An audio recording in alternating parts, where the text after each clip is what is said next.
You have to have conviction as an acquirer that you can layer in your go-to-market machine and make the business grow faster. And sometimes you just have to sort of model and gain conviction. Welcome back to another episode of Inorganic. My name's Christian Hasselt. I'm your host. This is episode 9. Today, what we're going to talk about is doing more than one acquisition. A lot of SaaS CEOs say, hey, I want to do one deal to solve this one specific problem. I want to take out a competitor. I want to expand into Europe really quickly. I have like one specific deal in mind that I want to do. Some CEOs say, I've got a platform play here, and I believe that I need to do multiple acquisitions. And multiple acquisitions requires a lot of thinking, a lot of strategy and planning with product. And today what I've brought with me is a guest who knows exactly how that sausage is made. And as you know, the promise of this podcast is to bring to you the practitioners who are on the front lines who have done this before. So with me today is Chris Barnes. He ran corporate development at Syndigo, which is a private equity-backed Rollup. It fantastically put together a multi-$100 million business over the course of 5 years. So Chris, welcome to the podcast. Thanks, Christian, for having me. Looking forward to the discussion. Yeah, I'm excited for this. Could you just start with a little bit of your background, last sort of 5 years of your career? Yeah, absolutely. So actually spent about 15 years in private equity SaaS space, as you just mentioned. I got my start actually at a company called MarketTrack, which is now known as Numerator.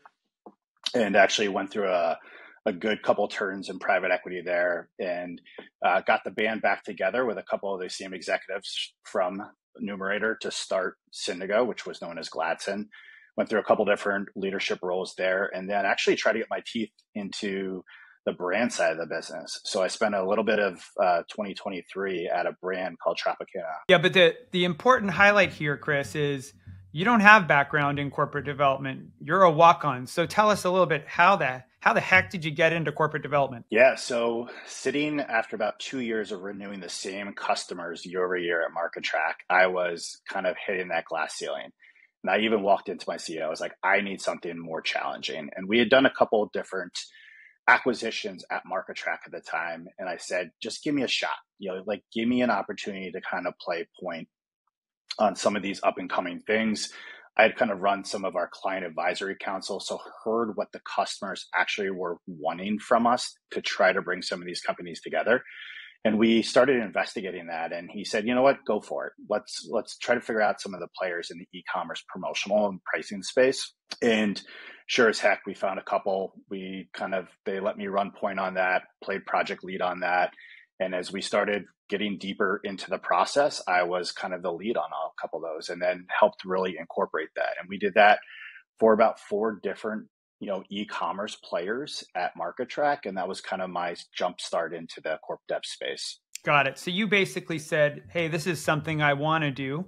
And the CEO said, I like you. I trust you. You don't have any background in this, but I'm going to give you a shot. And so you got a title. For sure. Obviously I had the sales background. I knew a lot about the product and how product came together so I could articulate that.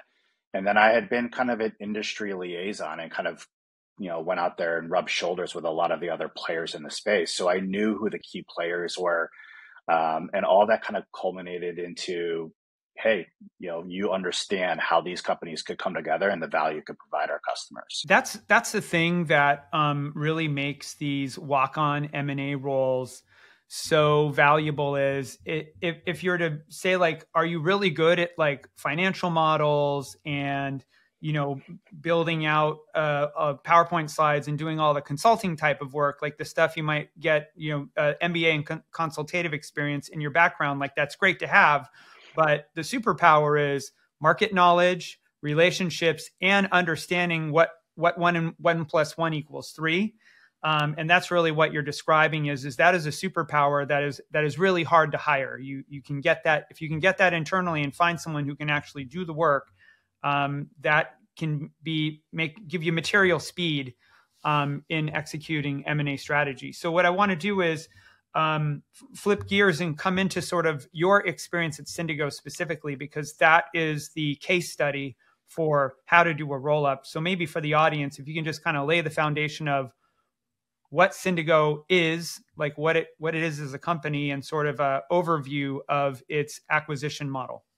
Yeah, so Syndigo to start wasn't Syndigo. It was a company called Gladson. And Gladson was primarily images and product information for planograms. That's how they started. And when we walked into the door, a couple of the executives, we realized there was such a lot more opportunity to expand it way beyond that, especially as e-commerce was just hitting its sweet spot. And so we looked at a lot of the different roadmaps out there and say, like, what are all the different types of companies that Gladson and all these others compete against? And where can we make some opportunity to invest in technology and process and just pump a lot of that back into it? And so Syndigo today, to kind of answer your question, Syndigo today is a product information management company. They also get into consumer or customer experiences. So a lot of the PXM, PIM space. So really kind of bridging that gap between brands, retailers, and distributors, and exchanging any of the product information that's relevant. And more importantly, for the consumer facing product pages. So that's kind of who Syndigo is. But when we started that, that's not who they were. That was not their identity. And we actually looked at, funny enough, we looked at some of the Profitero work out there, and we looked at some of the digital toolkit they were putting out there, and all the different players that were part of those flywheels. And that started as kind of our stomping ground for who the potential M&A targets should actually be that we should start engaging with. What I actually want to do is double click on that, because it's it's helpful for you to provide context on the business. Essentially, a business that helps brand manufacturers optimize the way that they engage with the consumer on retail sites. It's a very, sort of a complex model. Each retailer has its own way of doing things, all that stuff. We could go into a rabbit hole on that. But what's more interesting is, for this, our particular context is the how. You had this business, Gladson, and you said, you know what, this could be much, much more. There are many directions to go. It's very hard, especially for walk-on roles, to know how to help guide the company in building out the framework for what is the M&A we should do. And so I'd love for you to just talk a little bit about, number one, who were your partners first? Like, who are the people that needed to be at the table? And then more tactically, how did you sort of frame out, was it the customer journey? Was it the competitor landscape? Like, how did you actually decide the pieces of the puzzle you wanted to put together that would add material value to the business? So why don't we start with the team? Who is the team that was really deciding what the kind of the palette needed to contain?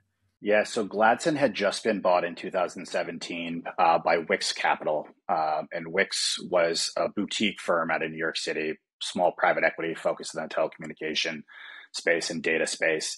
And they were a very strong partner and still are. Some of those individuals are still involved to a degree. And they trusted our management team, which was just really three of us. It was our CEO, it was our chief revenue officer, and myself, who kind of played a lot of different roles, whether it was product marketing, product, industry engagement, you name it, right? We kind of were the three horsemen, along with Wix as kind of our trusted partner. And there were two major principals and partners there that were really backing us. So between the five of us, we were kind of the horsepower that were going in there, identifying these opportunities and doing all the diligence. We didn't have an army behind us. We didn't even have a CFO to do the modeling. Like, we trusted our private equity to help with all that financials, but the rest of us had enough experience where we could kind of just pull up our sleeves and do a lot of that upfront diligence and kind of, figure out who the major players were in the space. Got it. I'll talk we'll get to how you partner with the investors as a part of this process. But so you've got that team, this core team. Now, how did you sort of figure out what are the things that you wanted to go get? What did that mapping exercise look like?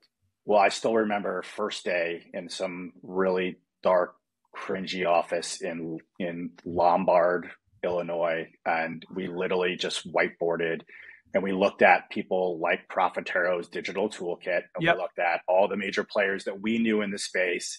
And we kind of just looked at what are the different things that our customers in the diligence that Wix had done and said, hey, wouldn't it be great if you brought these companies together, or these types of functionality or solutions, or I'm tired of logging into 10 different portals and platforms to do the same type of thing. how do you bring those together? And so that was really our jumping off point. But we literally went out there and mapped out who we wanted to engage, how we were going to engage with them. And I remember the first week of my role, literally sending emails and physical FedEx notes to all those CEOs saying, we'd love to have a discussion about M&A. And funny enough, I think 99% of them laughed at us and said, actually, we would actually want to acquire you versus you acquire us. And so that was kind of that was our first kind of like scratch head moment of, okay, are we doing the right thing here? Yeah. So the way you looked at it is what you're saying is you kind of mapped out, there's two ways to do this. And one way is to say, what is the customer journey? What is the jobs to be done? And sort of where's the gaps in our product? But you knew that there was a ton of gaps in your product. There was much more to do. So the other way you looked at it is, who are the adjacent players that we could bring together to provide this sort of end-to-end experience for the customer? And that's the lens that you took it through. Okay, so you have this list of capabilities. You have this whiteboard with all of these players. Did you prioritize sort of which ones you wanted to go get first? Was there a, we need to do X before we did Y? Did you do market sizing on, like you talk about Profitero, which is digital shelf analytics? For those not in commerce, we're just going to talk industry speak here. But it's more about how did you decide what the opportunity was and what you would go get in what order? Yeah, we certainly looked and kind of mapped out like the funnel of what does a brand or retailer go through? What are the different steps? We, again, had come from a lot of experience from digital shelf analytics. That's where a lot of us had background at Numerator. We knew that was a means to the end. We were not going to go into that game right away. We knew there was the collection of data and just how do you be that one source where everybody wants to come to you because you had all the data that they needed. And so that was where we prioritized, and we looked at data pool providers.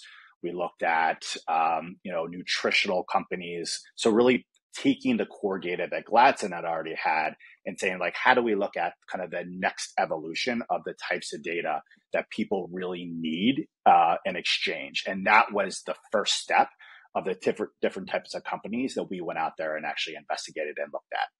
So you kind of mapped these objects out. You looked at like sort of what are the things that naturally fit around what we do today. And you said, all right, there's all these different adjacencies that we can play in. When you picked a particular adjacency, just to double click on this, did you say, we believe that nutritional data is a $100 million market? And these are the three players that have the right to win in this market. If we acquire one of them, we have the best shot at gaining maximizing our shot at that 100 million. Did you do that kind of exercise, or did you delegate that exercise to the investors? It was 100% our internal team doing that type of investigation. We also leveraged an outside consultancy to do kind of a TAM, more of a total addressable market on the opportunity. We knew we could get into other categories. We knew we could kind of look at other types of data. We knew we could look at geographies, but we said, let's start with US. What is the addressable market here? If we stumble upon, South America or Canada or even a European presence with some of these companies, great. That's a bonus to us. But you mentioned the 1 + 1 = 3. Like we said, every opportunity has to be at least 3, if not somewhere between 3 and 13, right? It's got to be that much incremental value to us. So we looked at that, and we looked at probably the top 3 to 5 players in that space. And some of them were very big. Some of them were very small. And we said, we don't really want to double the size of our company. We've already got a really strong foundation. Like, how do we just kind of bring some incrementality to what we already have in our toolkit today? How many objects or how many companies did you pursue simultaneously at one time? I still have my spreadsheet from 2017. I think there was close to like 75 companies on that original outreach. And that was across a lot of different, just kind of, general collection of content, not even thinking about what the ecosystem looks like today. And certainly there's been a lot of consolidation, but I would say there's probably about 75 true companies that we went after and had dialogue with. I would say of those, I'd say probably 50 responded to us. Mm-hmm. And of those 50, 40 kind of laughed at us. And I'd say the other 10 were actually, let's have a dialogue discussion. And we kind of put those into the funnel, but we kept, going back to the well and kind of saying, like, let's continue to try to broker some dialogue with these discussions. Did you prioritize your activity based on sort of the response? So like if you said you started with like 70 objects, you basically did an outreach of some kind to these 70 objects. Based on the responses, you sort of started prioritizing hot lead, warm lead, cold lead. Let's go for the hot and work our way through, rather than like another approach might be is, look, I absolutely want these 3 things from this list, and I'm going to work them until I absolutely have success. Both work. One just takes a little bit longer. So did you kind of ever do any rationalization of the approach, or did you take that sort of larger and let it sort of figure itself out, if you will? I would say first and foremost, we were excited people even responded back to us to begin with. So we took that as a positive, but we were also quite cautious. The one thing my former CEO, Paul, always kind of taught us was like, trust but verify. So like, if they responded so quickly, like why? Yeah. Like, are they just trying to like just get rid of their company? Are they actually wanting to do this, or are they like looking at it as a parachute for their own business? So we were trying to err on that side of caution a little bit for people that were like almost overly excited that we reached out. So we kind of try to bridge that approach and kind of slow roll those people, but then kind of fast track the ones that were kind of, mid-tempered about it. So it was a little bit of both that we had. And certainly we looked at guys that were like truly vested in their own companies. Like one of the first companies that we actually, acquired and looked at was a family-run business out of Boston. So these guys were like truly vested in their business. They had been running it for a long time. It was profitable. And so like all those things just started adding up as positives on us. But those are the types of things that we are looking for in the other types of, executives that we were engaging with. It's so counterintuitive. This is a great point you make. You do this outreach. What you want is a response. But if the response is too hasty, then you're like, whoa, the response is too hasty. What's going on here? So you almost want a little bit of a chase, of a sense of like a chase.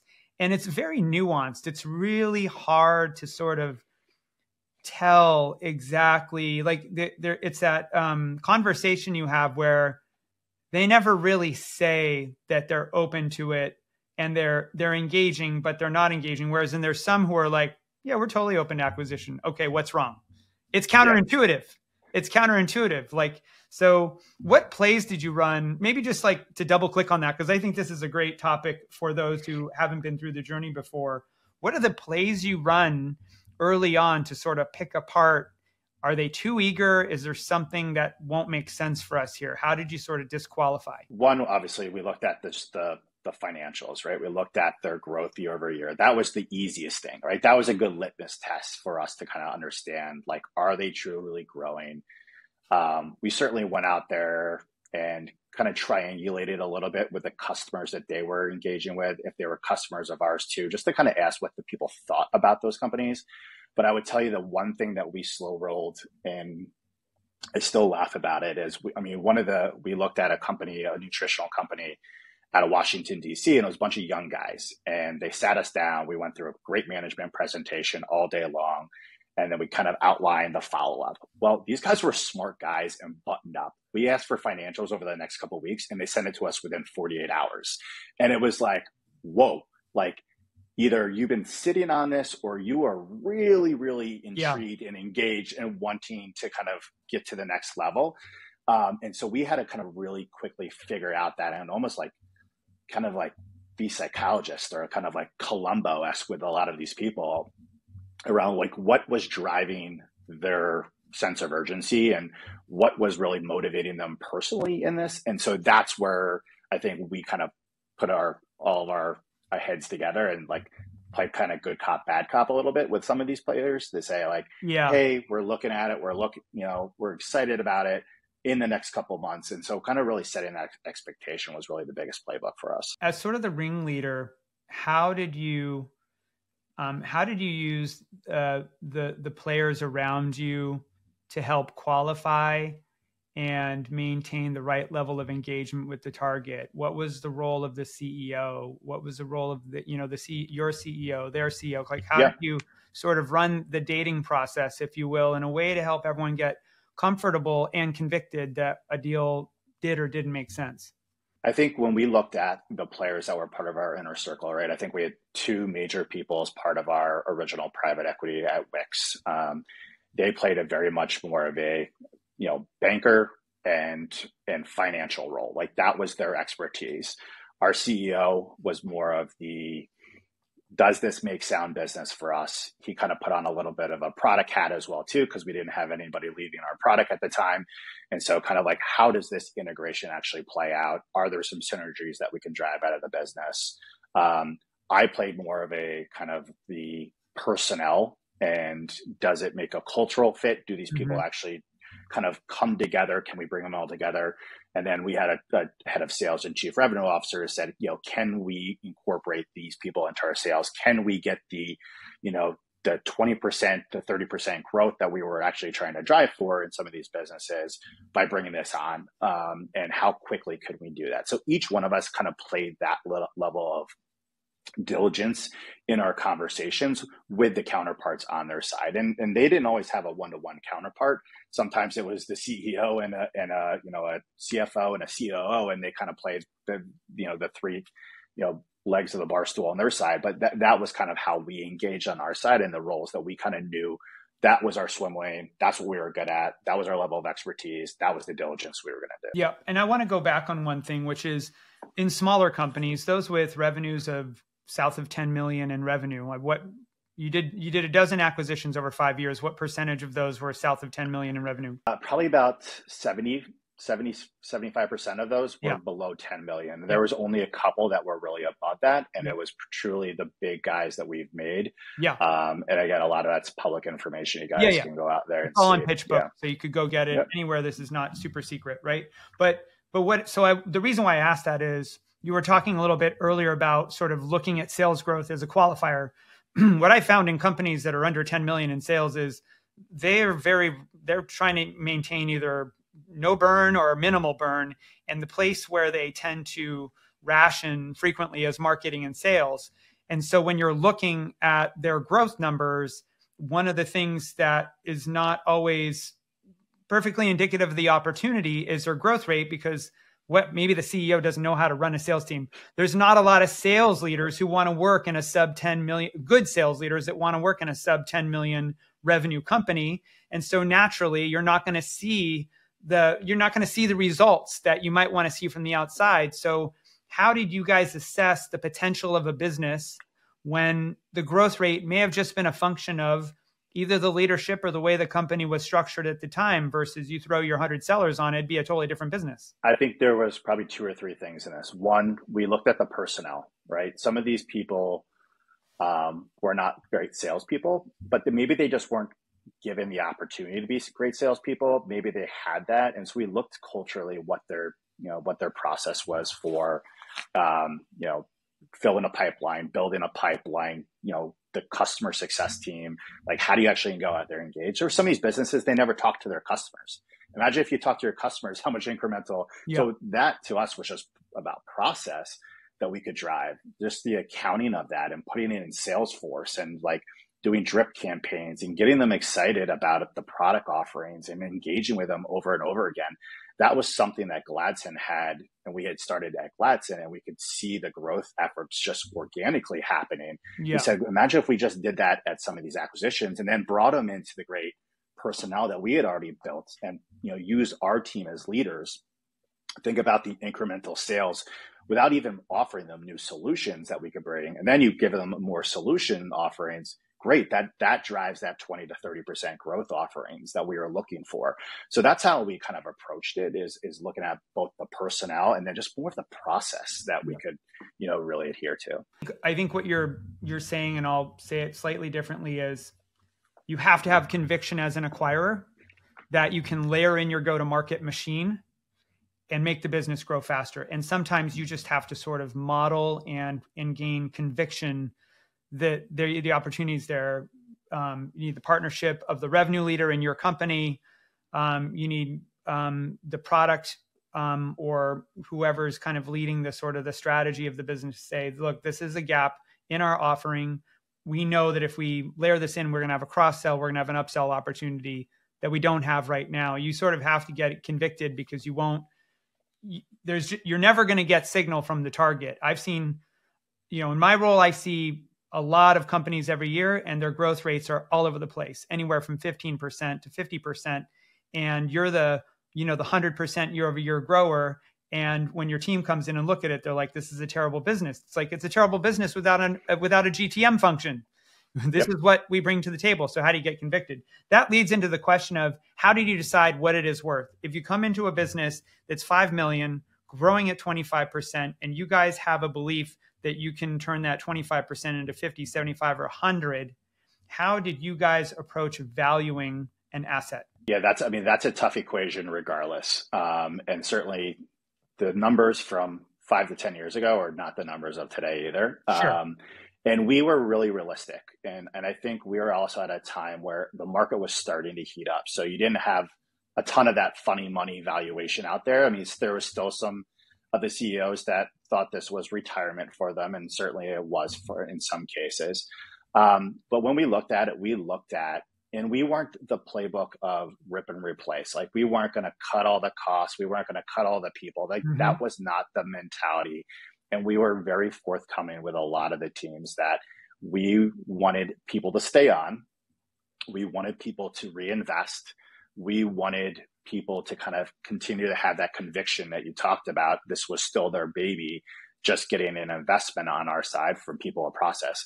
So when we looked at that, we just said, like, what are the incremental values? We went through the financial modeling of where we thought we could get with our current client set to sell them, the incremental solutions, or vice versa. Where could we sell the legacy Gladson and Syndigo solutions to the companies that we were acquiring, and where were those crossovers? So we looked at all that as part of our financial modeling, and said, if that's what we can do, what can we do in year one? What can we do in year two? What can we do in year three? And that certainly kind of yielded to the kind of numbers that we got to. And, again, there was companies that were, 1.5x, there was companies that were 9x, right? And it was everything in between that, that we were looking at. What was the role of your investor partners? When did you bring them in? Like, just to uncover, at what cadence did you engage with them? What role did they play in deals? What tools did they bring you to help you be a successful acquirer? I would say, so at Syndigo, we had 3 different investors across the journey of the 6 years we were there. Wix was the first one. We brought on the Jordan company afterwards, and then Summit obviously owns a majority stake in them today. So each one of those had a different type of role based on their size, and as much as they wanted to be ingrained in the process. Wix was part of it in the trenches with us. We thought of them as part of our executive management team. They didn't have a diligence team. And so they really trusted us, and they were there from day one. When Jordan came on board, they had a whole operational function to the Jordan company. So if you're not familiar with them, based in New York City, they also have an office in Chicago. And so they were helping us with things like pricing models and financials and understanding, where there's opportunity to find some efficiencies and things like shipping costs and things of that nature. So they were looking for us to kind of say, bring the top 5% of the deals that you have already vetted out to us, and then let's start that process. Yeah. So that funnel was a whole lot bigger for us. And then when it got to a point in that funnel is when we started incorporating them. And then later on, we had Summit, and Summit really took kind of the lead on everything, right? As soon as there was an opportunity, they wanted to be a part of it from day one, and they had their analysts and their principals as part of that on day one. What did that look like? Did you do weekly pipeline reviews with them? Not weekly, but probably at least once a month, kind of a red, yellow, green on where these deals were, where they were stalled, where are the other opportunistic ones. And again, a lot of it was more inbound, because at that point we became kind of the people that people do want to engage with, which is funny enough, going back to our original story, the table turned. All those people who laughed at us were now coming back to the table saying, hey, we'd love to have a discussion with you about M&A. And so it was very full circle on a lot of those conversations, but it was a whole lot of inbound that we had to sift through. And as my role as part of corporate M&A and corporate development was really, I'm going to sift through all that junk to find like the gems out there. And those were the only deals that I would ever bring Summit or Jordan. Like, what are the 1 or 2 things that you really valued in terms of resourcing from your investor partners? Like, what are the couple things they did? I'll tell you, of all the different companies that we were acquiring or looking to acquire, every single one of them had a different pricing model. We didn't have any clue on really how to even approach that. And they gave us a ton of guidance on how to standardize pricing across the board, whether it was countries, solutions, market size. Like there's so many variables in that. And they provided us a ton of really good ideas and support along that. I would also kind of just say our go-to-market in terms of what's the perception that our customers have of us and how do we potentially change that if there's anything negative or questionable in that. And they really gave us a lot of great ideas on how to approach that and how to really put the customer back in the middle and first, and really get their thoughts around how to drive our product roadmap and things of that nature. And so I think those two things really yielded kind of a great partnership with our investors. I think so. Number one is pricing strategy. Number two, what you're saying is they had the ability to access expert networks that could get you an outside perspective, an outside-in perspective. Is that what you're saying? Yeah, and they also were very tapped into the industry. So they knew a lot of the key players. They knew what people were saying in the market from all their diligence. And we wanted to make sure that when people thought about Syndigo, they thought about us in a good vein. Yeah, I think we underappreciate the importance of having outside perspective. Doing the work that we do, we have to protect ourselves from insular thinking. And the investors really have access to a number of different vehicles to get outside perspective. That's one of the ways that I love to use our partners at Insight. They can instantly access customer competition and a lot of things you just ordinarily can't do from within our four walls, either for the available of the capabilities themselves or just the fact that when you're asking the question, you're not necessarily going to get, you may get the answer you want to hear. You may not get the answer that you need to hear as a part of that. Thinking back over 5 years and 12 deals, maybe what are the sort of 3 things you learned, do's and don'ts? Yeah, I'd say first off, and this could be a do or don't, is just rip the Band-Aid off faster, both from if a deal is not going to work out or once you do bring them on and part of the process. Like once you want to integrate them, just rip the Band-Aid off. Both your customers and the internal people are going to appreciate that more. Nobody loves change, but change is actually sometimes not a bad thing. And I think the way that you frame it up to both your customers and your internal personnel is really important. So that was one thing. I'd say also, I think we learned you can't rebuild everything. Sometimes people think building stuff happens overnight. And as part of diligence, you always think like people thought through every step of the process. No, like we always were under the guise of the first 90 days should be do no harm when you integrate companies. So like that's kind of the mentality I think that we learned and I think was actually really beneficial to us. And I think the other part was a lot of the customers thought just because you bought 2 companies that they, 1 + 1 equaled like 1.25 when it came to cost.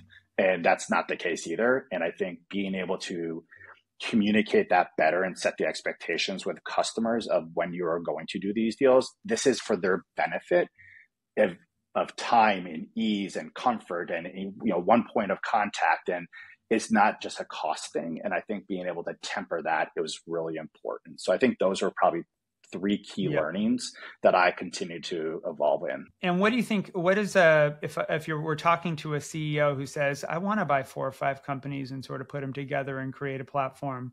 What are the limitations? What are the risks that they need to think about? I would say one is got to be the culture side. I think I mentioned a little bit, like bringing all these companies together. It sounds great on paper. Sometimes culturally, it doesn't always work out. And that could be geography cultures. That could be the product team's culture and how they work. It could be how people, to mention what you said before, how people are thinking about financially and how the sales team goes to market. I think you need to make sure you find the right companies that are going to fit the mold or kind of test each other in a healthy way. So those are some of the limitations. And I would also say kind of the overall integration and building these together. Nobody wants to have to log into multiple different systems. So do you have the resources? Do you have the bandwidth? Do you have the time to go out there and build it all together? And I think those are probably some key limitations that executives and their investors need to think through. I think that actual last point, I mean, first of all, culture, 100%. Like whatever you think you're going to do with culture, you have to over-index on really bringing people together. And it's a very high expense. People don't quite realize that by bringing people together, what that usually means is you literally need to get everybody together, do team building, do sort of the SKOs, or do like get people physically together. You can't do it virtually. It doesn't work virtually. You have to bring them together. The second thing that I think I'll capitalize on what you're saying is you need to actually plan on investing in resourcing in the team, product and engineering that are going to bring the pieces together. Because if the promise is a more unified experience for the customer, and you think just sort of having a web page with a bunch of links to a bunch of different logins is going to solve, over time, you'll ultimately frustrate your customer. It will be a friction for the business. I think that's what I heard you saying. Exactly. And a lot of people aren't ready. Like some people aren't ready for that. You actually need to carve out product and engineering time for bringing all the pieces together. And when you're bringing together 12 pieces that are all different stacks and logins and infrastructure, that's a lot of work. It's a multi-year effort, and it takes somebody who knows how to do that to really make it work. So I think that's a great point. So awesome takeaways here, Chris. I really appreciate you shedding light on this Rollup approach and talking about the framework and the process and the involvement of investors, and also what you need to be thinking about as a CEO if you're going to do this. Like, here's the things you need to look out for. So really appreciate you taking the time to come on the pod and talk about it, Chris. Yeah, appreciate the time and enjoy the conversation. Thanks a lot, Christian. And to the listeners, I want to thank you for joining us for another episode of Inorganic. If you enjoyed this conversation, please do like and subscribe. And until next time, we'll see you.